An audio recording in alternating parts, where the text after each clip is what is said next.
Bonjour à tous et bienvenue sur ma chaîne YouTube. Je suis le pasteur Gwen Dresser. C'est une joie et un privilège pour moi d'être avec vous dans ce nouveau studio, sur cette nouvelle chaîne YouTube où je serai là pour vous encourager afin que vous puissiez vivre le succès dans tous les domaines de votre vie. On est en début d'année et je veux vous souhaiter une excellente année 2025. Pour moi, ce que j'ai reçu, c'est que 2025, c'était l'année de la grâce royale. L'année, une saison 5 étoiles, c'est-à-dire où on va expérimenter des grâces phénoménales. Je le crois pour vous, je le crois pour votre famille, je le crois pour votre santé, je le crois pour vos finances, pour vos projets, que vous allez réussir. La Bible dit dans Jérémie 29, 11, le Seigneur dit ceci, « Car je connais les projets que j'ai formés sur toi, des projets de paix et non de malheur, afin de te donner un avenir et de l'espérance. » Je ne sais pas comment vous allez traverser entre 2024 et 2025, mais j'aimerais vous dire que Dieu a des projets. Et si vous existez encore dans cette génération, et si même vous aviez pensé autrefois que vous êtes le fruit d'une erreur, d'un échec, qu'on ne vous voulait pas, etc., que vous êtes un échec, eh bien sachez que l'échec c'est toujours un événement, c'est jamais une personne. J'ai dit que l'échec c'est toujours un événement, ce n'est jamais une personne. Si vous existez aujourd'hui, c'est parce que Dieu vous avait sur son cœur. Et non seulement il a pensé à vous pour vous susciter dans cette génération, mais en plus, il a préparé des projets pour vous. La Bible dit que Dieu a préparé des œuvres afin qu'on les pratique. Et peut-être que si vous étiez malheureux jusqu'à aujourd'hui, c'est parce que vous ne connaissiez pas les schémas absolument merveilleux que Dieu avait dans son cœur. Et cette émission, ce podcast et même toute cette chaîne est destinée à vous dire comment Dieu vous aime et vous dire comment Dieu a des projets merveilleux pour vous, qu'il veut vous faire entrer dans le meilleur scénario possible de votre vie. Alors j'aimerais déjà en début d'année vous souhaiter une excellente et merveilleuse année, une année bénie, une année prospère, une année en santé, une année où vous réalisez des projets qui vous font plaisir, où vous êtes entouré des bonnes personnes. C'est possible. J'ai vécu dans ma vie, j'ai 45 ans et j'ai vécu dans ma vie déjà beaucoup de choses. Je sais, c'est pas vieux, c'est très jeune, mais j'ai déjà vécu beaucoup de choses pour vous dire que les défis, des fois, on a l'impression que c'est la fin, mais ce n'est pas la fin. Tant qu'on respire, ce n'est pas la fin. Nous avons affronté, ma femme a été diagnostiquée avec un cancer qui était mortel, qui était très agressif. On l'a appris d'une façon très compliquée, mais nous l'avons affronté par la foi et aujourd'hui, elle est guérie, elle est en santé, elle est pleine d'énergie et on a de beaux projets devant nous. Je pense réellement que dans la vie, rien n'est une fatalité. Tant que vous respirez, vous avez la possibilité de décider. Vous avez la possibilité de choisir la vie. Vous avez la possibilité de sortir, que ce soit de la précarité, que ce soit du stress, que ce soit de la dépression et même de la maladie. Oui, je le crois. Je le crois pour vous. Je le crois pour vos enfants. Je le crois pour votre famille. Alors, si vous pouviez entrevoir 2025 de cette manière, en pensant à ce verset qui est dit dans 3 Jean 2, il est dit comme ça. Bien-aimé, je souhaite que tu prospères à tous égards et que tu sois en bonne santé comme prospère l'état de ton âme. Je souhaite que tu prospères à tous égards comme prospère l'état de ton âme et que tu sois en bonne santé. Ici, Dieu exprime la profondeur de son cœur en disant « Je veux vraiment que ça aille bien dans tes finances. Je veux que ça aille bien dans ton cœur. Je veux que ça aille bien dans ta santé. Je veux que ça aille bien dans tous les domaines. » C'est ce que Dieu veut pour vous. Imaginez 2025, vous expérimentez les choses les plus merveilleuses, les rêves les plus grands auxquels vous aspiriez autrefois. Imaginez-vous sortir peut-être même de ce lieu où vous êtes en ce moment, où vous vivez des oppressions, vous vivez la dépression, vous vivez la solitude. Toutes ces choses-là, ce n'est pas le cœur de Dieu pour vous. Il veut vous donner le meilleur. D'ailleurs, il veut vous faire entrer dans le meilleur des scénarios possibles vous concernant. 2025, c'est ça votre année. Ça va être une année où vous allez avoir de la joie, où vous allez être bien entouré. Mais tout ça, ça passe par des décisions. Personne ne devrait vivre sa vie en ayant cette mentalité de victime. Vous n'êtes pas la victime de qui que ce soit. Vous pouvez décider. Vous pouvez décider. Vous avez un choix à faire. La Bible dit, j'ai mis devant toi un choix, la bénédiction et la malédiction, la vie et la mort. Et même Dieu va dire, choisis la vie afin que tu vives, toi et ta descendance. Dieu est concerné par votre vie. Il dit, même Jésus va dire, le voleur ne vient que pour égorger, dérober et détruire. Mais moi, je suis venu afin que vous ayez la vie, que les brebis aient la vie et qu'elles soient dans l'abondance. La raison pour laquelle le Seigneur Jésus est venu sur la terre, c'est sa raison. C'était pas pour bâtir une religion. C'était pas pour avoir une religion qui se mélange pas aux autres religions ou une autre forme d'opinion, etc. Non, il dit, je suis venu afin que les brebis aient la vie. Son cœur, c'était que nous ayons tous la vie et qu'elle soit dans l'abondance et qu'en plus, on vive une vie de prospérité, une vie bénie où rien ne manque. Ça, c'est le cœur de Dieu pour vous. Mais en cette année, j'aimerais vous inviter à racheter le temps. Si vous regardez les années passées et que vous les avez laissées décider pour vous, si vous avez laissé les circonstances décider pour vous, si vous avez laissé le hasard, même peut-être la culture, peut-être votre communauté, votre famille, si vous avez laissé des gens décider pour vous, si vous avez laissé un employeur décider pour vous, si vous avez laissé peut-être un instituteur, vous dites mais je suis plus à l'école, mais il y a des instituteurs qui ont parlé sur vous, il y a peut-être des gens qui ont eu une influence, qui vous ont tenu limité. Aujourd'hui même, vous pouvez prendre la décision que ces choses vont changer. Et si vous décidez, vous allez voir que vous allez accomplir exactement ce à quoi vous êtes appelé. Amen. Oui, je dis Amen. Vous pouvez même écrire en commentaire Amen. Amen, ça veut dire ainsi soit-il. Ça veut dire je crois vraiment que ce que tu dis, Pasteur Gwen, c'est vrai. Et moi, j'aimerais vous voir vivre le meilleur. J'aimerais même que vous puissiez m'écrire et me dire voici cette année, j'ai décidé de vivre telle et telle chose, d'arrêter de vivre tel schéma qui me faisait souffrir, d'arrêter de vivre dans tel système de limitation qui me faisait souffrir. Vous n'avez pas été créé pour la souffrance. Lorsque Dieu a créé l'homme, il l'a placé dans un jardin qui était entièrement pourvu. Il n'a pas d'abord créé l'homme, puis la provision. Il a créé la provision et il a placé l'homme dans la provision. Tout comme il a créé l'eau et il a placé le poisson dans l'eau. Et s'il avait créé le poisson mais qu'il n'avait pas créé l'eau, le poisson serait mort parce que le poisson est fait pour vivre dans l'eau qui existe déjà. De la même manière, l'homme et la femme sont créés pour vivre l'abondance de joie, l'abondance de paix, l'abondance à tout niveau de provision, l'abondance de tout ce dont vous avez besoin, de santé. Dieu vous a créé ainsi et c'est possible de le vivre en 2025. Peut-être que vous dites, mais moi j'ai jamais connu ce genre de schéma. Eh bien, une étape à la fois, vous allez pouvoir le vivre. Vous pouvez juste décidez maintenant, ma vie change. Vous dites aujourd'hui, ma vie change. Je n'ai pas toujours été comme je suis aujourd'hui à croire que tout est possible à celui qui croit. La Bible dit tout est possible à celui qui croit. Jusqu'à aujourd'hui, peut-être, pendant des années, je dirais plutôt, eh bien, j'avais des pensées de limitation et même je ne savais même pas que j'avais ces pensées de limitation, mais dans mes actions, dans mes décisions, il y avait vraiment des choses qui étaient motivées par la peur. Je m'empêchais de faire certaines choses à cause de la peur. Je m'empêchais de m'engager dans certains projets à cause de la peur de l'échec et ça me tenait. Je voyais que j'avais des rêves à l'intérieur, mais je ne m'engageais pas dans ces rêves parce qu'il y avait des limitations intérieures. Alors peut-être qu'aujourd'hui, vous avez des limitations encore intérieures, mais justement, on va faire le ménage. On va accueillir la grandeur. Il dit, je souhaite que tu prospères et que comme prospère l'état de ton âme, la première chose va être de faire prospérer votre âme. Votre âme, c'est quoi? C'est votre pensée, votre volonté, vos émotions. Votre pensée, votre volonté et vos émotions. Toute cette partie de votre être a besoin de prospérer, d'accueillir la grandeur et de défaire toute forme de pensée limitante.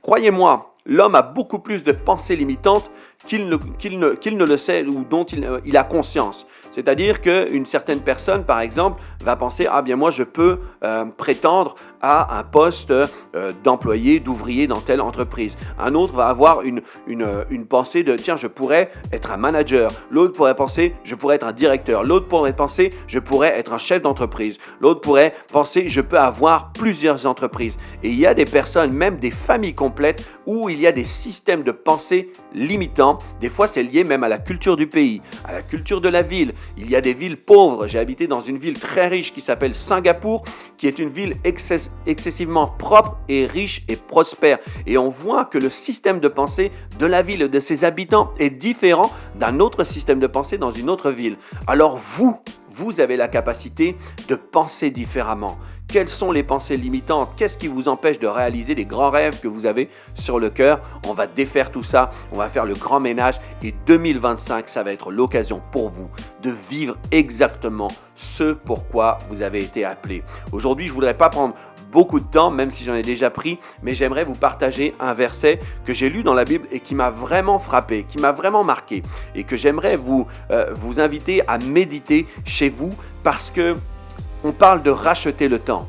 On parle de racheter le temps en 2025, de se dire bien, mon temps avant, il était vraiment celui qui avait l'autorité sur mon temps, c'était le hasard, c'était les circonstances. Mais aujourd'hui, je veux avoir une certaine, je veux décider de ce que je vais vivre en 2025. Vous allez dire, c'est peut-être orgueilleux. Non, pas du tout en fait. Chaque jour, nous avons tous 24 heures par jour. Que vous soyez en Asie, que vous soyez en Amérique, que vous soyez en Afrique, en Europe, vous avez 24 heures par jour. Vous voyez, on a tous le même temps qui nous est imparti et on peut faire quelque chose avec ce temps ou ne pas faire quelque chose. On peut décider de s'inquiéter toute la journée ou on peut décider de marcher dans la paix. On peut choisir nos pensées. On peut choisir d'avoir des pensées positives et élevées, des pensées qui sont calquées sur la parole de Dieu. Dieu nous dit que nous pouvons réussir. Nous dit qu'avec Dieu, nous ferons des exploits. Il nous dit, je peux tout par celui qui me fortifie. Il dit que rien n'est impossible à celui qui croit. Tout est possible pour celui qui croit. Gloire à Dieu. C'est vraiment des paroles sur lesquelles on veut se tenir ferme et dire, ça c'est ma décision en 2025. Je crois que je peux y arriver, que je peux réaliser ce projet que j'ai sur le cœur. Et je voulais vous lire un verset qui se trouve dans Ecclésiaste chapitre 9 au verset 11, 10 et 11. Ecclésiaste chapitre 9 verset 10 et 11. Et il est dit, tout ce que ta main trouve à faire avec ta force, fais-le. Vous voyez ici, un grand mystère, c'est qu'on a beaucoup de projets des fois sur le cœur et on ne commence jamais. On a l'impression que c'est tellement grand, je ne pourrais pas le réaliser et on oublie de faire une étape après une autre. Mais je vais lire le verset. Car il n'y a ni œuvre, ni pensée, ni science, ni sagesse dans le séjour de mort où tu vas. Il dit, j'ai encore vu sous le soleil que la course n'est point aux agiles, et peut-être que c'est un peu imagé pour vous parce que vous n'êtes pas familier avec des versets, mais je vais vous expliquer ce qu'il veut dire. Il dit, j'ai encore vu sous le soleil que la course n'est point aux agiles, ni la guerre aux vaillants, ni le pain aux sages, ni la richesse aux intelligents, ni la faveur aux savants, car tout dépend pour eux du temps et des circonstances. Et quand j'ai lu ce verset, j'ai compris. Parce que des fois, on peut être hyper talentueux, on peut avoir de grandes compétences. Et il dit ici que la course, en gros, celui qui gagne la course, c'est pas celui qui est le plus rapide. Voilà ce qu'il dit. Et des fois, on va voir, par exemple, quelqu'un qui réussit vraiment dans la musique, dans le cinéma. On voit des gens, et j'ai rencontré personnellement des gens des personnes très talentueuses, où on se dit, mais ce don-là, en fait, c'est phénoménal, c'est un don à l'international, il faut vraiment l'exposer à l'international, mais à cause de la façon dont les gens gèrent leur temps et comment ils agissent face aux circonstances, eh bien, ces personnes-là ne font rien, alors que d'autres sont moins talentueux, sont moins compétents et commencent à faire des choses, et eux réussissent dans leur domaine. Donc, dans la vie, en fait, nous avons le choix de poser des actions concrètes dans le temps et qu'importe les circonstances. Il y a des gens qui ont créé des entreprises pendant les grandes dépressions. Il y a des gens qui ont créé des entreprises ou qui ont commencé à vivre du leadership, c'est le cas de Joseph dans la Bible, du leadership même dans une prison. Et des fois, on ne vit pas dans une prison, on ne vit pas autant dans la dépression, on vit même dans un pays où il y a le plein emploi comme le Canada et pourtant, on vit beaucoup de limitations comme si on avait toutes les circonstances étaient contraires. Il y a des gens qui ont appris, je me souviens d'un film qui s'appelle, je crois c'est L'enfant qui a dompté le vent. C'est quelqu'un qui a même créé quelque chose à partir du vent qui est invisible. Vous voyez, nous n'avons pas d'excuses. Tout dépend du temps et des circonstances, de ce que vous allez faire de votre temps face aux circonstances. Lorsqu'on nous a annoncé que ma femme avait un cancer, que c'était un cancer mortel, etc., eh bien, on avait le choix. Soit de se dire, bien, les circonstances sont plus fortes que nous, ou bien nous allons combattre le bon combat, c'est-à-dire le combat de la foi, croire toutes les promesses de Dieu qui disent que tu seras rassasié de longs jours. Tu vivras, tu ne mourras pas, tu vivras et tu seras rassasié de longs jours. Donc des fois, les circonstances, c'est « Ah, mais je viens d'une famille pauvre, je viens d'une famille sans éducation, ou moi-même, j'ai pas eu mon bac, j'ai pas eu ceci. » Et puis, on a l'impression qu'on ne peut rien faire à cause des circonstances. Mais il dit ici que même si les gens sont très habiles, c'est pas eux forcément qui vont très agiles, c'est pas eux forcément qui vont gagner la course. C'est ceux qui utilisent bien leur temps face aux circonstances.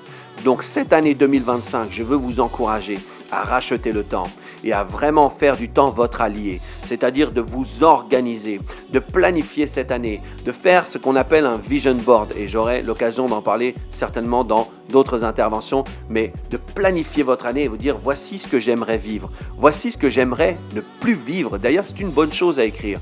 Par exemple, il y a des choses que vous vivez sans arrêt et ça vous fatigue depuis des années. Par exemple, je pense à une personne qui vit de l'insomnie. Ça fait des années que vous vivez de l'insomnie. Moi, je vivais de l'insomnie pendant des années.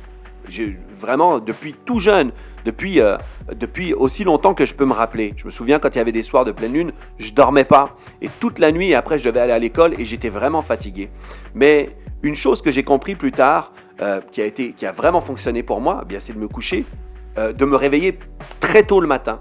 Et je me réveille tous les jours à 5 heures du matin pour prier. Mais le fait que je me réveille tôt, le soir, je suis fatigué et je m'endors. Et je connais des gens comme ça qui ne dorment pas, qui ont de la difficulté à dormir, mais pourtant le soir, elles continuent à flâner jusqu'à 23 heures, minuit. Et après, elles s'étonnent de ne pas dormir.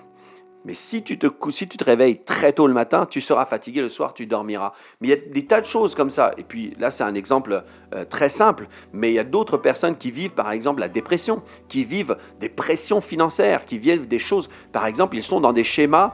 Tous les jours, ils travaillent, mais jamais ils ont pris le temps de s'arrêter. Et pourtant, la Bible dit « Arrêtez et sachez que je suis Dieu. » Ils n'ont jamais pris le temps de s'arrêter pour se dire « Mais en fait, je suis dans une roue comme un hamster qui court, mais en fait, ça ne changera jamais parce que le revenu que je gagne ne me permettra jamais de subvenir à mes besoins. Je serai toujours dans le rouge.